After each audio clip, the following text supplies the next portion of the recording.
Gipailawom karon sa preliminary investigation sa Office of the Ombudsman si Batangas 1st District Representative Leandro Leviste o kinahaniining si Senator Loren Legarda alang sa reklamong Graft o Plunder.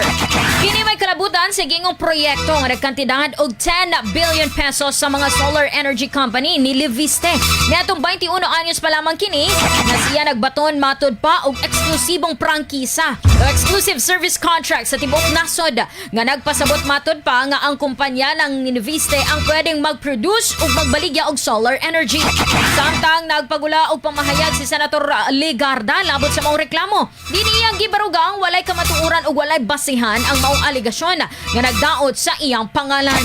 Gibarugan sab ni Legarda nga walay pondo sa gobyerno sa ilang proyektong gikwestiyon. Sa karon wala pa usab siya'y nadawat nga komunikasyon gikan sa Office of the Ombudsman labot sa maong mga aligasyon. RMN